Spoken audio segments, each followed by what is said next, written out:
Colegas, agora no dia 1º de setembro, o presidente Jair Bolsonaro promulgou a Lei 14.197, que acrescenta ao Código Penal um novo título para tipificar os crimes contra o Estado Democrático de Direito.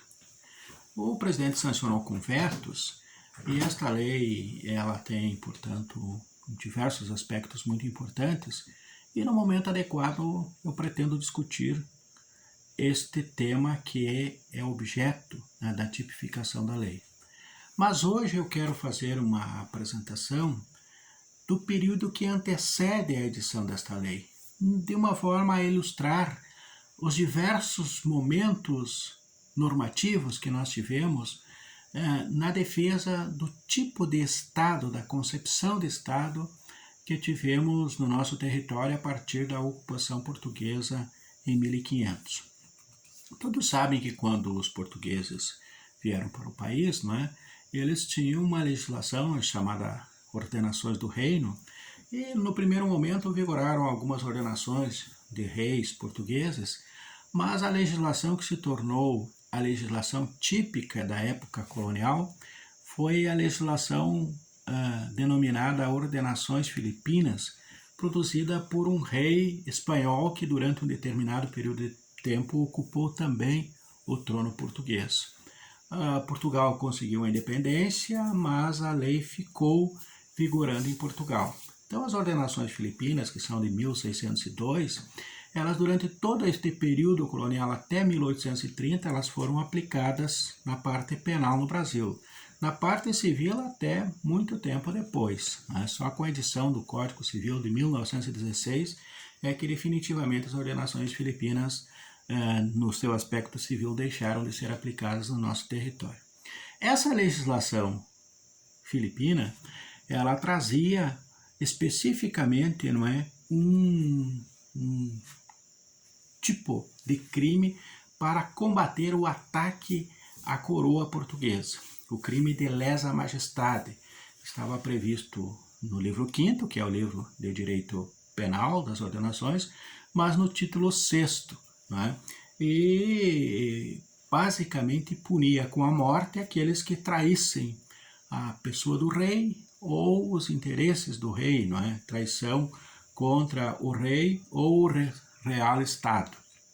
Com essa legislação, inclusive, é que houve a condenação de Tiradentes em 1792. A chamada Conjuração Mineira aconteceu em 1789 e 3 anos depois, todos os que participaram, ou pelo menos alguns dos que participaram da conjuração, foram punidos, e o principal de todos foi considerado Joaquim José da Silva Xavier e foi punido com a pena de morte de maneira infame, através do enforcamento. Uma série de outras consequências dessa execução.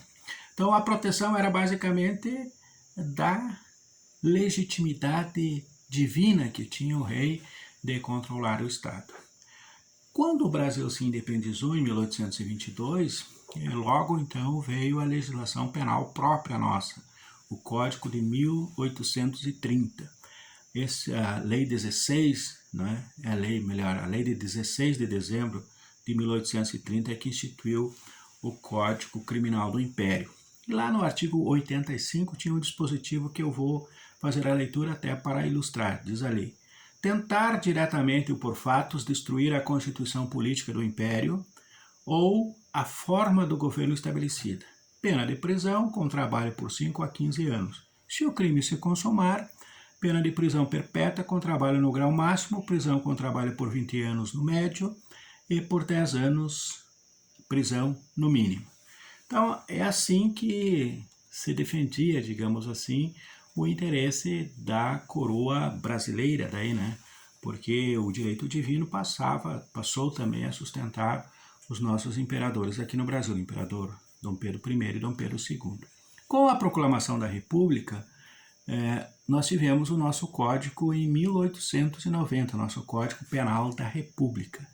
E ele foi muito incisivo no combate a atentados contra a nova ordem republicana. Então tem diversos dispositivos que tentam proteger a nova ordem instituída, mas apenas para ilustrar eu vou ler o artigo 118, que trata do crime de sedição e ajuntamento ilícito. Observe.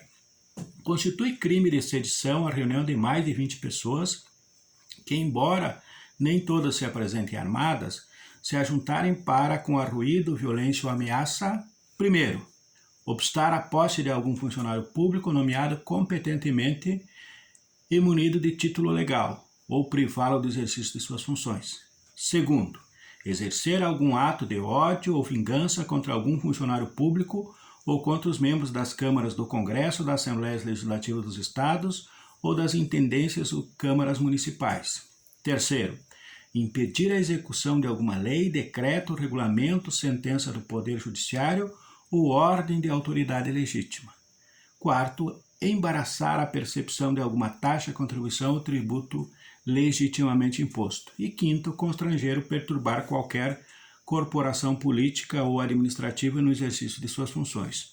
Pena aos cabeças, pena de prisão celular por 3 meses a 1 ano. Se o fim sedicioso for conseguido, pena de prisão celular por 1 a 4 anos. Então observe que tem outros tipos penais para situações mais graves, mas observem que há uma disposição que serviria como uma luva a determinadas condutas que estão sendo praticadas contemporaneamente no nosso país. Mas esta, então, é, digamos assim, a versão mais antiga, mais romântica aí, de proteção da República. E com a ascensão de Getúlio ao poder, em 1930, é que se deu início a uma nova versão desse tipo de proteção do Estado que visava a intervenção na ordem política e social. Naquele momento, 1930, havia uma divisão muito forte no mundo e no Brasil entre os fascistas, os nazistas, a extrema-direita e a extrema-esquerda. O Partido Comunista tinha sido fundado no Brasil em 1922 e era muito forte e tinha uma liderança popular muito significativa, que era Luiz Carlos Prestes. Então havia uma certa tensão permanente e o Getúlio se aproveitou dessa tensão para impor uma ordem jurídica muito repressiva e tirar proveito dela, principalmente a partir do momento em que, em 1937, implantou a ditadura.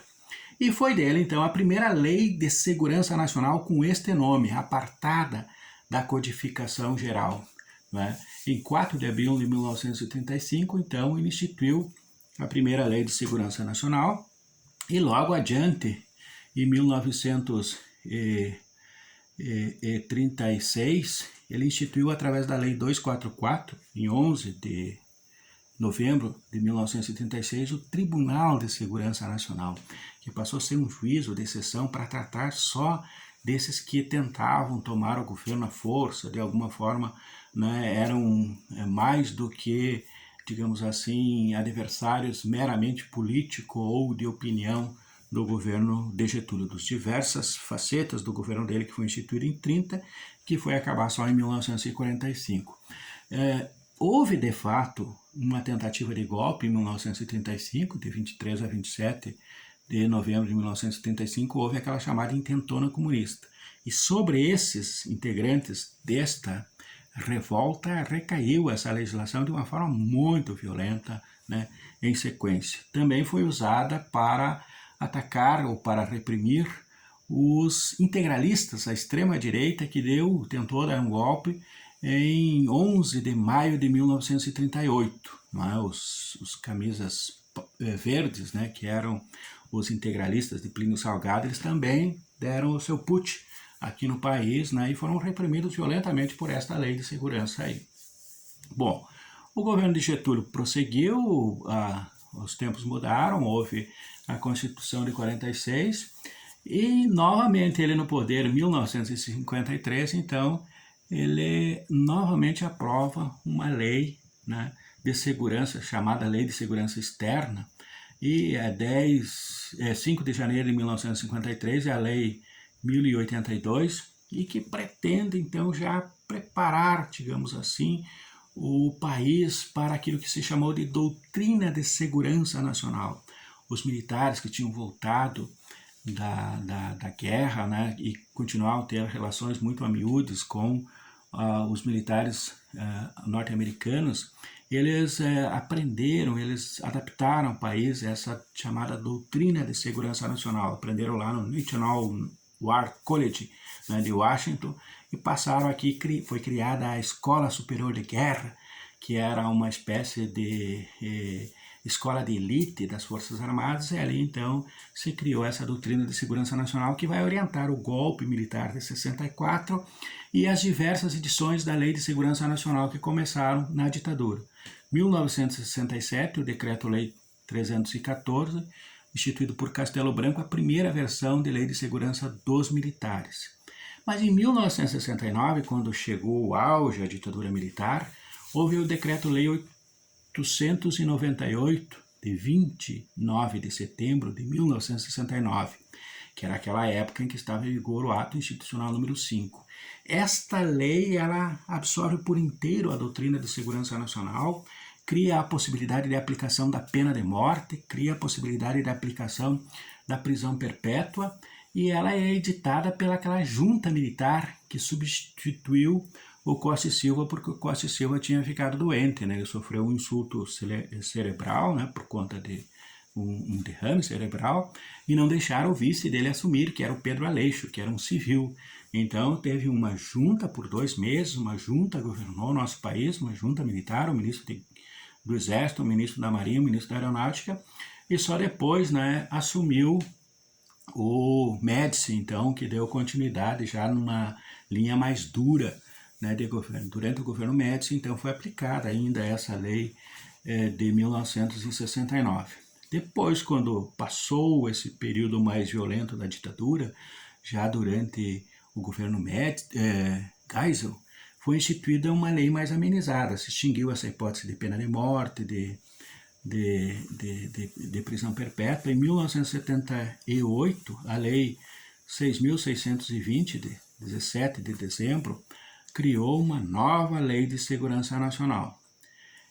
E aí, antes de encerrar a ditadura militar, foi aprovada uma versão soft dessa doutrina de segurança nacional, que foi a Lei 7.170, de 14 de dezembro de 1983, que é a lei que estava em vigor até agora, 1º de setembro de 2021, quando finalmente o Congresso Nacional aprovou uma lei em defesa do Estado Democrático de Direito, em oposição a uma lei de segurança que, em última instância, era um entulho autoritário, né? Basicamente inspirada nessa chamada doutrina de segurança nacional.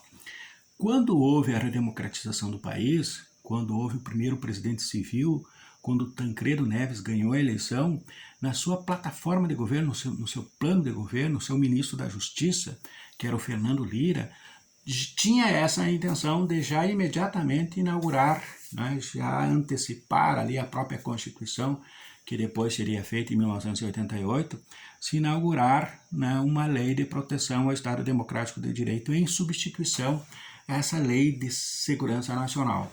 Mas ele não foi feliz na sua tentativa, né? Acabou inclusive até saindo do governo, talvez por outras razões, né? Porque o governo também não foi do Tancredo, né? Foi um governo mais à direita do que se imaginava, que foi o governo de Sarney, e essa questão ficou parada. A Constituição foi aprovada com todo o artigo 5º, com uma série de elementos de proteção à democracia, mas a Lei de Segurança Nacional foi recepcionada. E ainda agora, nesse governo, né, diversas investigações foram instauradas, diversos processos se iniciaram com base em tipos penais previstos nesta Lei 7.170, de 14 de 12 de 1983. Finalmente, agora em 1º de setembro, se encerrou o ciclo.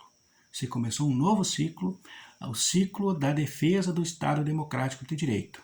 Em outra ocasião vamos estudar isto. É irônico que o presidente a promulgar isto seja Jair Bolsonaro, mas enfim, a história, não é, acontece dessas formas. Nem sempre o personagem, né, que é aquele que inaugura um determinado movimento, ele contribuiu para a existência desse monumento. Assim como acontece nos prédios, também acontece nas legislações, nas instituições de natureza legislativa. Mas vamos estudar também essa lei porque ela é muito importante. Um grande abraço a todos e vida longa.